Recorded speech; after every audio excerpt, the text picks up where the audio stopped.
we saw the ball flight travel really, really high or tail off to the right. And the whole reason with that was because of wrist conditions. So when you got to the top, your way of hinging and moving into the backswing was you'd move back and we would start to cup the wrist loads. We'd see the club head start to tip down a little bit as well. And when I compared you to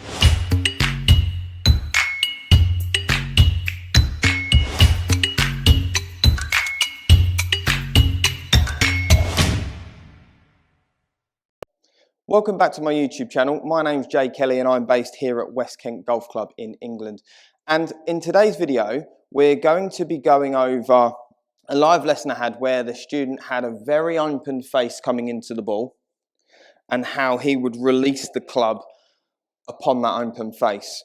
The second thing, or the main thing we really covered, was his wrist conditions and how cupping his wrists led to the open face and then that dreaded flip and reaction. So let's get into it.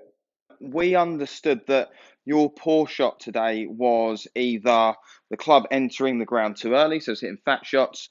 We saw the ball flight travel really, really high or tail off to the right. And the whole reason with that was because of wrist conditions. So when you got to the top, your way of hinging and moving into the backswing was you'd move back and we would start to cup the wrist loads. We'd see the club head start to tip down a little bit as well. And when I compared you to some other players, when their wrist was in better conditions, we saw the club face point a little more up to the sky. And what happens because of that is as you start working down, your wrist is still cupped, the club face is still open. And the question was, how would you square the face? How do we hit the ball the straightest? Well, there's a couple of ways. You would either turn like a lunatic, which we just wouldn't do, okay? Or you would start to release the head early in an effort to square the face. Now, what happens when we do that, if I start to release the head early to square the face, we can see that the shaft leans back, which is going to produce the high shot, okay? As I release the head early, it can enter the ground early. But the last one, which is why it went to the right, which is more with driver, because we got the club face open because of the wrist again, you did turn through a little better, which led to the face being more open. So the sensation of you, I think the way that worked best for you was you felt like the knuckles rolled down towards the ground best. A checkpoint would be, does the club face match my spine angle? And then working it to the top, just making sure that the wrist is nice and flat. So from there, as you work down, the club face matches in a little better again. It's matching my spine angle a little bit better. And the way you would square that would be to turn through the shot. So again, from this angle, as I work to the top, and my knuckles are more down, and they should continually work down, which gives us more shaft lean. So as my knuckles continually roll down towards the ground, club face shuts a little bit, and then I would square that by rotating, which led to the face being more passive, led to more shaft lean. So we saw the ball flight come down. We saw it peel a little bit more to the left. And you hit pretty much zero fat shots. So good work.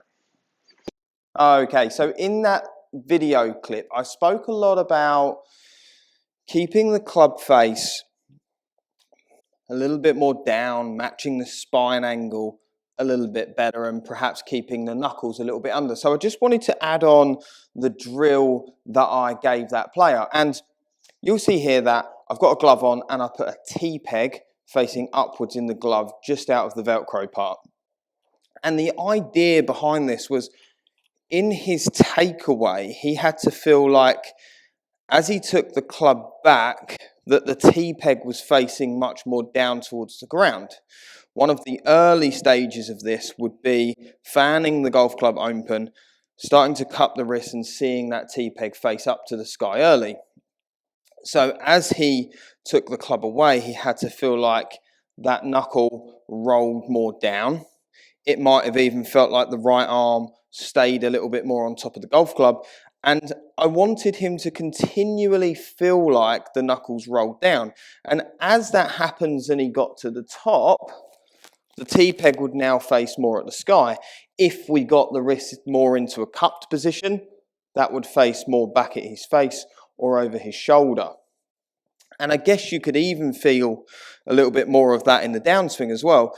As you get to the top, you may well even like to feel that the knuckles start to roll back down again, as if that T-peg is facing a little bit more down towards the ground. And from there, it's a lot easier to A, square the face, but then B, create a little bit more shuffling. The more I get them knuckles down and forward, I naturally create more shuffling too. So I hope that video made perfect sense, and I hope you'll get something out of that, and I look forward to seeing you for the next one.